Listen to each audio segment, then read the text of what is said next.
Donc il y a quelquefois des découvertes récentes, très récentes. Donc maintenant, la notion classique de l'atome, ou bien du noyau, il faut le supprimer, il faut l'actualiser. Maintenant, le noyau, il est constitué de particules plus fines que les protons et les neutrons. Ça veut dire les protons et les neutrons, eux aussi, ils sont constitués de particules élémentaires. Et vous avez les grandeurs, donc l'atome, donc de l'ordre de 100 picomètres, le noyau, le neutron, les protons, l'électron et les quarks. Donc en partant de l'atome vers, bien sûr ici la molécule, etc. Donc le polymère, etc. Donc l'atome, le noyau, donc en partant du noyau vers le quark, donc il y a la diminution de la dimension. Et bien sûr chaque particule élémentaire, on l'a bien dit, donc la notion de masse, de charge, de taille et de spin. Donc vous voyez les différentes spécifications, bien particularités physiques de ces particules élémentaires.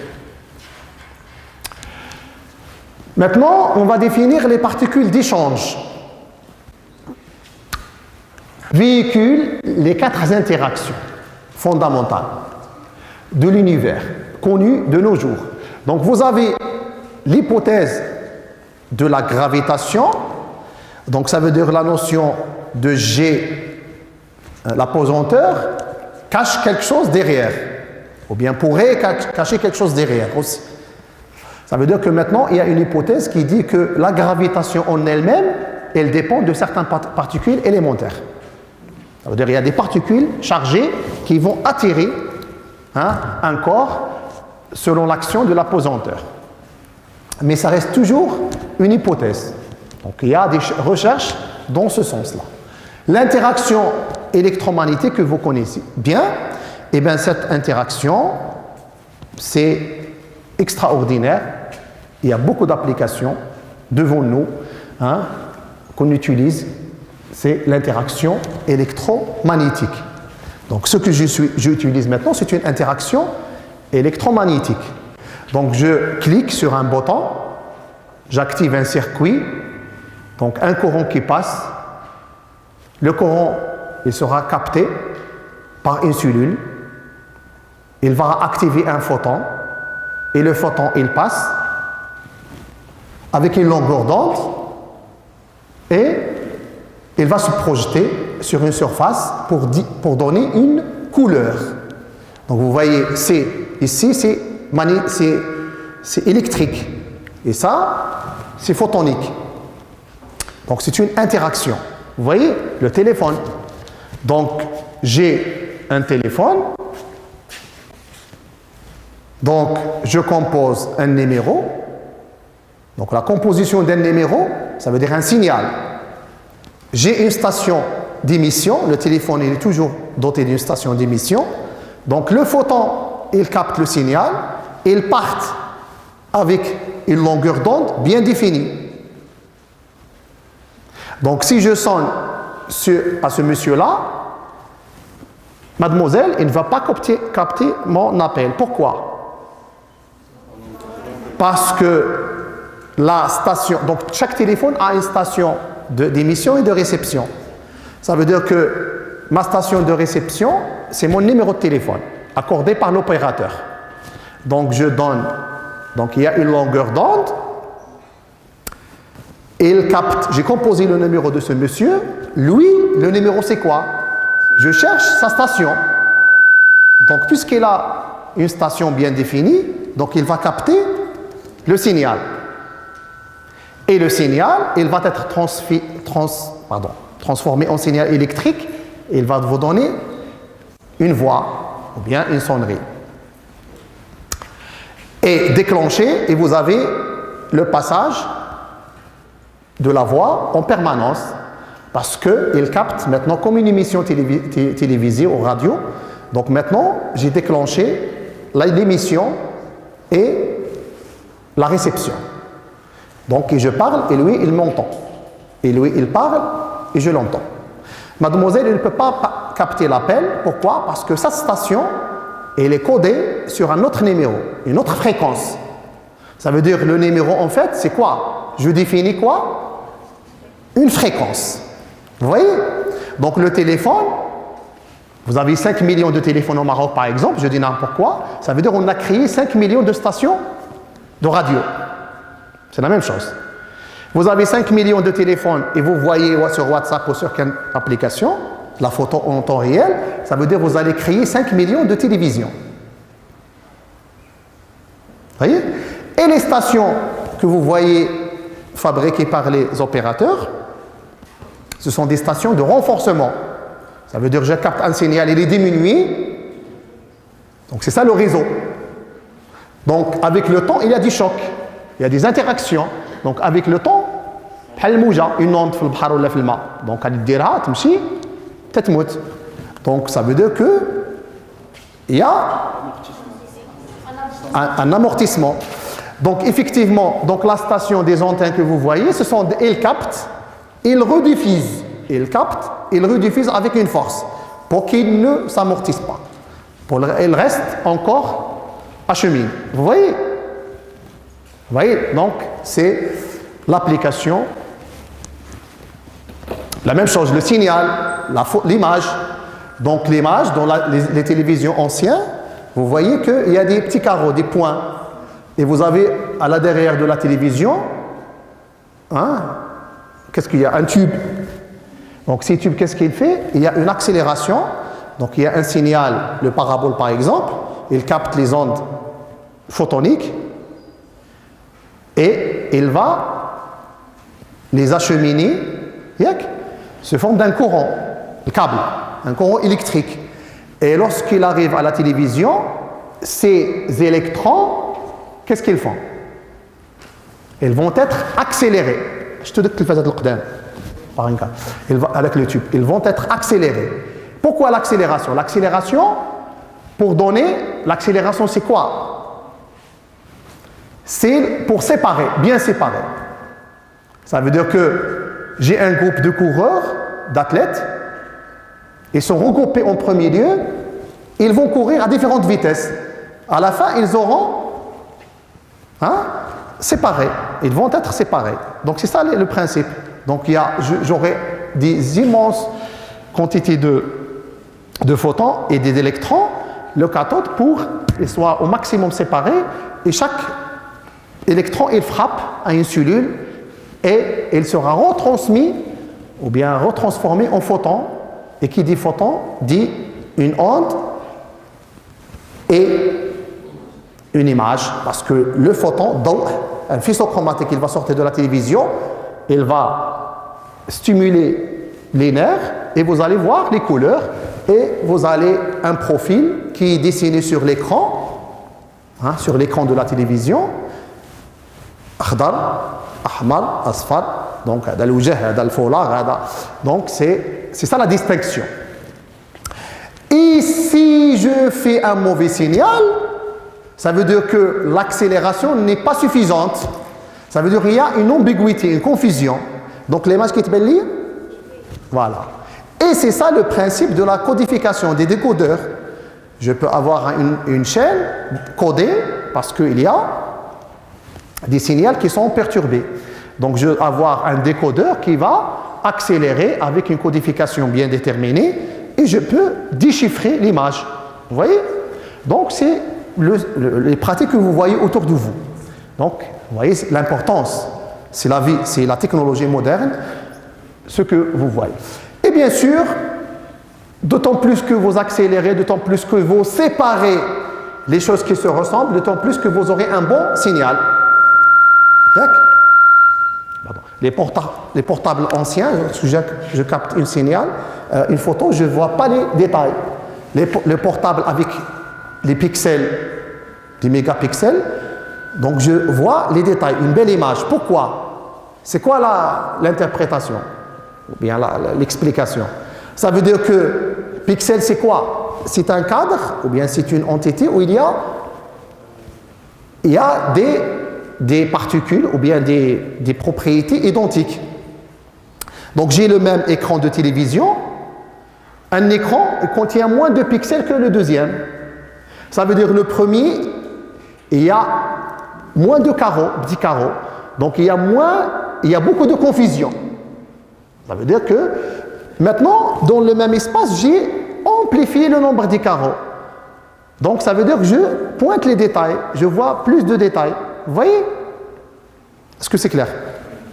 Très bien. Donc ça, c'était un petit peu des rappels de ce que vous voyez autour de vous comme application. Et on va voir aussi que c'est la vraie application de la médecine. Laquelle? C'est que, par exemple, la radiologie. Il y a l'échographie, par exemple, qui vous donne des choses incertaines. Vous n'êtes pas sûr. Qu'est-ce que vous demandez à votre patient? Qu'il fasse le scanner. Pourquoi le scanner est meilleur? Parce qu'on va le voir, parce qu'il utilise des particules élémentaires plus fines avec une grande énergie. Donc une grande énergie, ça veut dire qu'il pénètre dans des choses profondes. Et elles vont donner les détails des détails. Vous voyez? Bon, est-ce que je ne sais pas ce que vous avez compris, parce que ça c'est très important pour comprendre c'est quoi le scanner, l'IM, mais on va voir. Mais juste le principe, parce que vous devez maintenant le comprendre. Par exemple, je vous donne un exemple très simple. Par exemple, si je prends une règle, donc il est millimétrique, millimétrique. Est-ce que cette règle peut faire la distinction entre 0,5 mm et 0,7 mm? Parce que la plus petite graduation, elle est de combien? 1 mm. Elle peut faire la distinction entre 1 cm et 2 cm, entre 5 mm et 6 mm peut-être, ou bien avec 7, 2 mm avec 4 mm. C'est bien. Maintenant, si j'agrandis cette réglette sur microscope, il y a des réglettes au niveau des microscopes. Donc, là, le millimètre, il devient gradué sur 10 lui-même. Il y a une graduation. Est-ce que je peux faire la distinction entre 0,1 et 0,2? Très bien. Eh bien, c'est le principe. Ça veut dire que j'apporte une énergie photonique du microscope avec un agrandissement de l'image et je peux avoir les détails. Et c'est ça l'importance radiologique. Par exemple, le scanner LIM. Donc, j'apporte une énergie immense avec des particules qui s'infiltrent et qui vous donnent des images plus précises. Ça veut dire une tumeur, toute petite tumeur, qui ne soit pas détectée par un matériel radiologique classique, archaïque, il le peut être ce scanner ou la IRM. Vous voyez? Très bien. Donc l'interaction forte, gluant à l'intérieur des particules de la matière. L'interaction faible, des bosons Z et W, des intégrations bêta. Ces particules d'échange sont toutes des bosons. Et comme je vous l'ai dit, donc je dirais, il y a toujours une continuité de découverte. Et sachez que, par exemple, tout récemment, 5 ans, 6 ans, donc il y avait une découverte d'un récipiendaire de prix Nobel. Donc, grâce à cette découverte, le monsieur, ce qu'on appelle les bosons de Higgs, monsieur Higgs, il a découvert les bosons de Higgs. Et c'est exactement ce que je vous ai dit tout à l'heure. Les découvertes sont aussi, ce n'est pas uniquement des compétences, elles dépendent aussi de la technologie. On va voir cet exemple. Donc, donc les Français et les Suisses, ils ont construit le grand collisionneur des ardents au large ardent collidaire, le LHC. Donc, il s'étend sur 27 km. Vous allez voir l'image de diamètre et 100 mètres sous la terre, entre la France et la Suisse. Qu'est-ce qu'ils ont fait? Regardez le périmètre, c'est 25, c'est le diamètre 27 km. C'est par exemple d'ici à Ahfir, par exemple. Là, d'ici au barrage d'El après Bnidrar, par exemple. Qu'est-ce qu'ils ont fait? Un cercle. Par exemple, Isfal, Bnidrar, Mghniya, etc. Donc un cercle. Donc qu'est-ce qu'ils ont fait? Ils ont percé là un trou de 100 mètres. Et à 100 mètres sous la terre, ils ont construit un tunnel circulaire. Regardez le tunnel, les dimensions d'Yel. Donc, je suis ici, ce monsieur, il est à combien par rapport à la terre? 100 mètres au-dessous de la terre. Et un tunnel circulaire, regardez, il est circulaire. 27 km. Et c'est la plus grande expérience de l'histoire humaine. Ils ont fait ça, c'est pas pour une infrastructure routière, ou là un tunnel de TGV, ou là un tunnel de... Ils ont créé tout cet investissement pour faire une expérience. C'est la plus grande expérience, la plus onéreuse, la plus coûteuse de l'histoire. 9 milliards de dollars. 9 milliards de dollars, c'est à peu près 90 milliards de dirhams. C'est à peu près, on reste sur la santé, c'est à peu près 6 fois le budget de la santé marocain. Annuel. C'est 2 fois le budget de l'enseignement et l'enseignement supérieur, 45 milliards de dirhams à peu près. Ça veut dire 2 fois le budget annuel du Maroc, de l'enseignement. Et lorsqu'on dit le budget, ça veut dire l'investissement, le fonctionnement.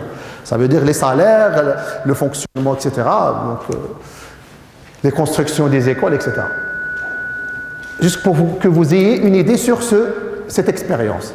Et bien, si je vous pose la question, pourquoi ils ont fait déjà ils ont visé cette profondeur, à votre avis?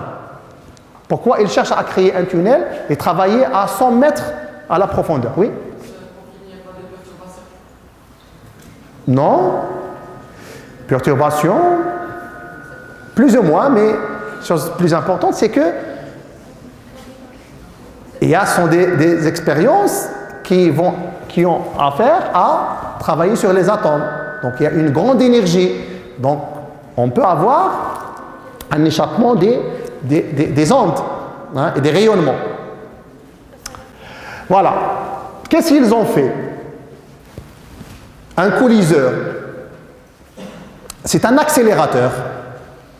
Les accélérateurs. Je vois l'accélérateur. Qu'est-ce qu'on dit? Donc un électron, là, une particule chargée, si je vais la mettre dans un champ magnétique, qu'est-ce qu'il va faire?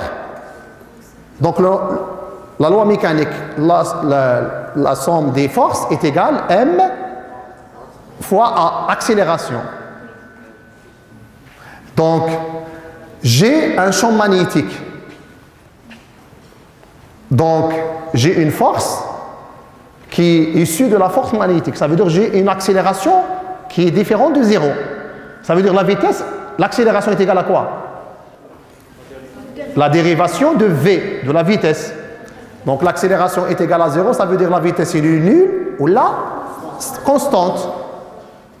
Et l'accélération elle est positive, ça veut dire que la vitesse, très bien.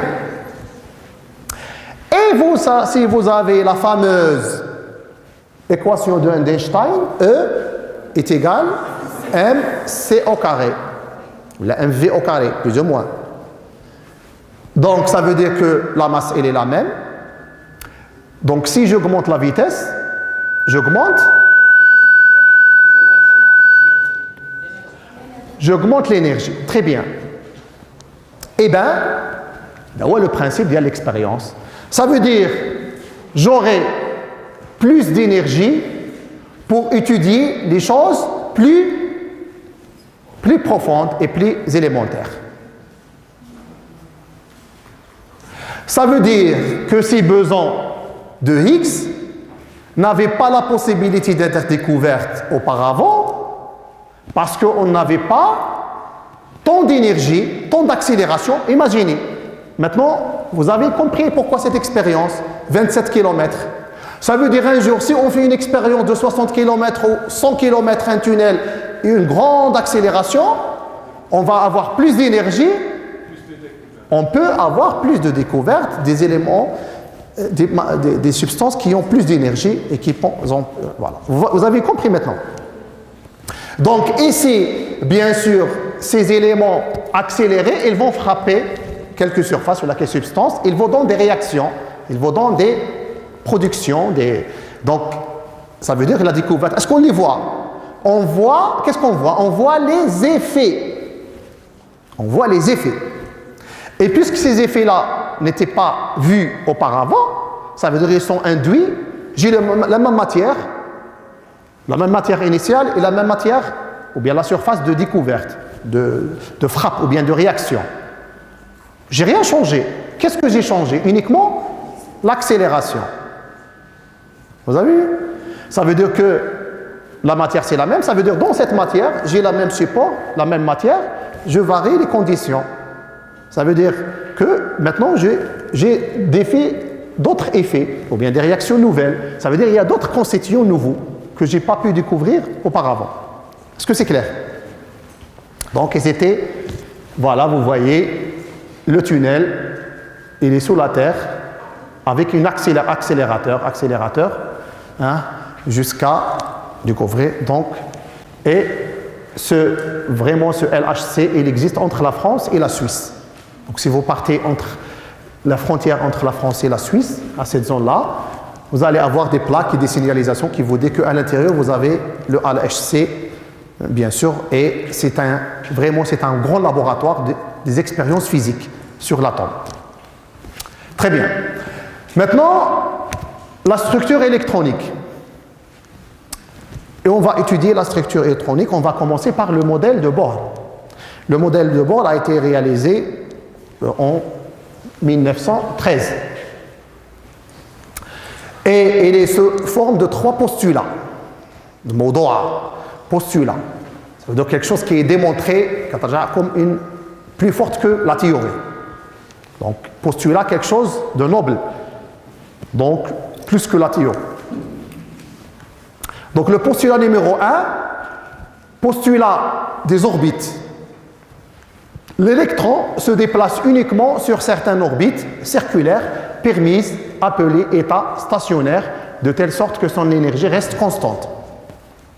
Donc, M. Bohr, il nous a dit que autour d'un noyau, il y a des électrons, mais chaque électron a une trajectoire bien définie. Ça veut dire une ligne, une trajectoire circulaire. Et chaque électron, il tourne autour du noyau. Et bien sûr, en fonction des positions énergétiques, donc il y a une répartition. Donc, détermination de l'énergie, énergie dans un état stationnaire donné, l'électron décrit une orbite circulaire centrée sur le noyau, immobile.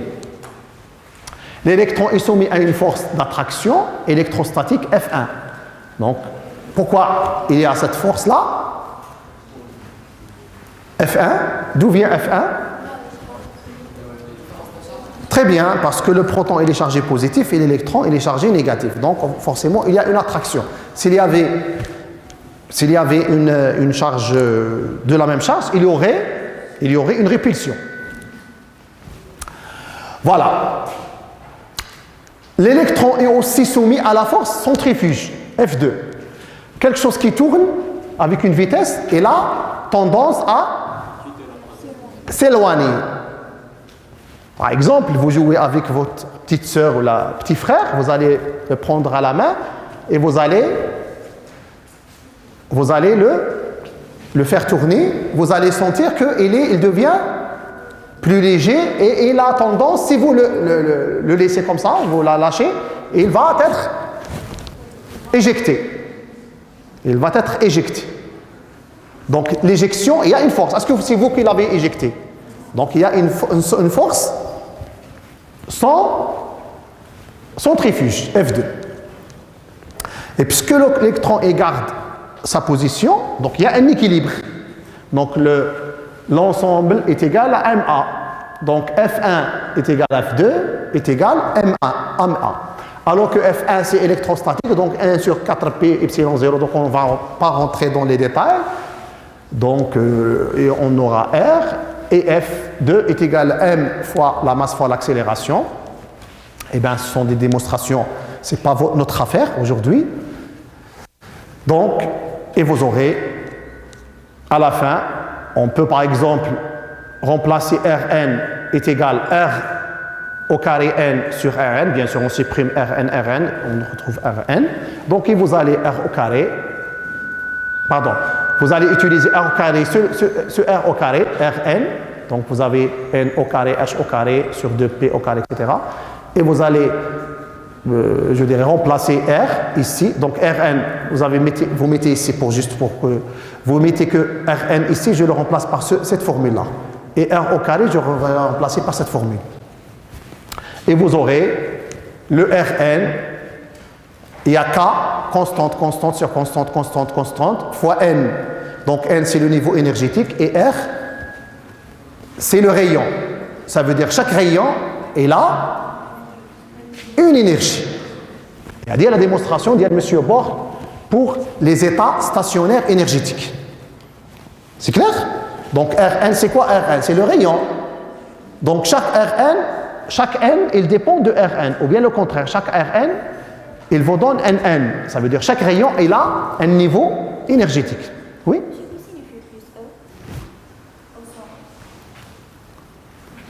Oui, plus E, ça veut dire la charge du proton. Ici, l'électron moins E, la charge de l'électron.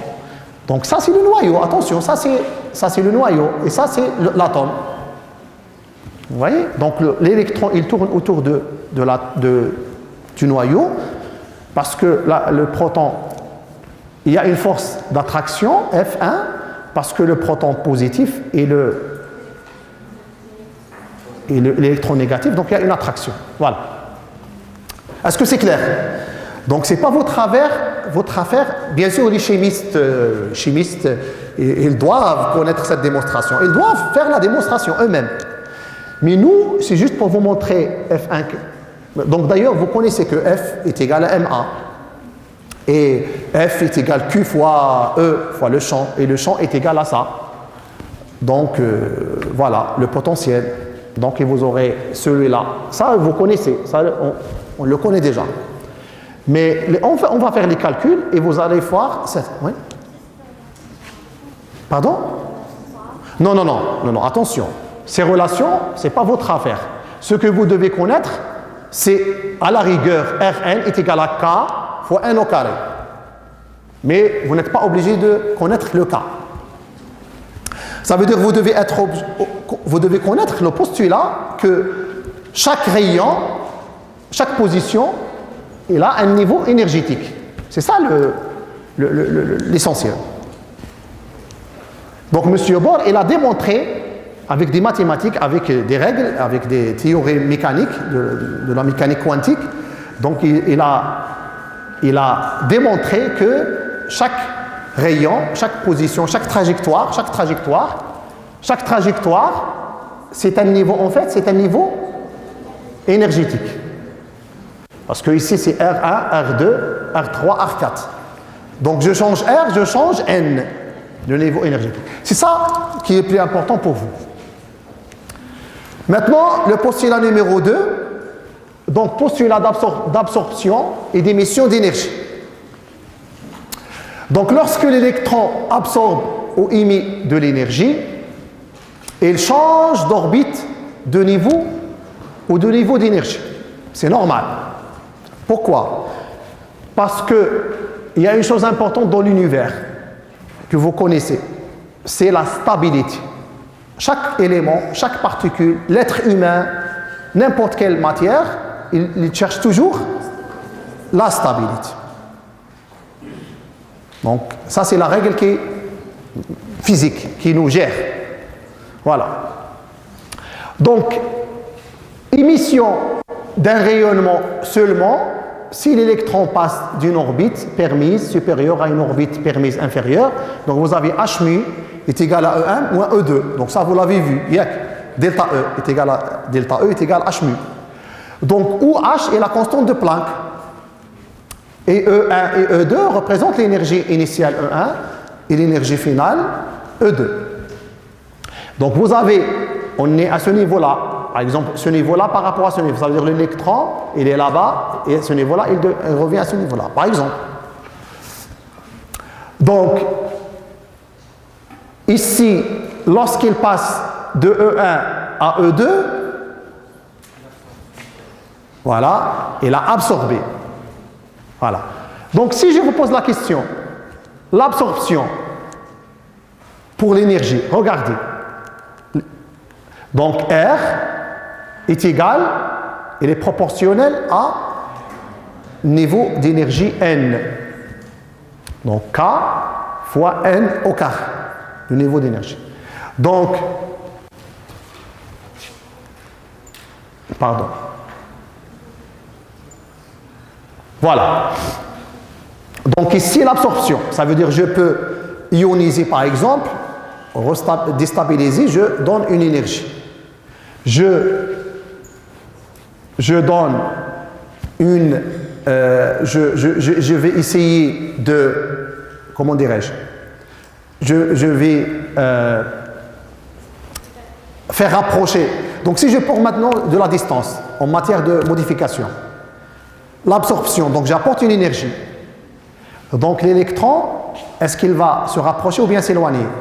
Il va s'éloigner, très bien. Si je donne au système une énergie, donc l'électron, il va se rapprocher. Et c'est ça le principe de la bombe atomique et de l'énergie nucléaire. Ça veut dire, il y a deux processus. Il y a la fabrication et il y a l'utilisation. Quelle est la différence entre la fabrication et l'utilisation? Par exemple, la fabrication, l'absorption. Non, c'est l'émission.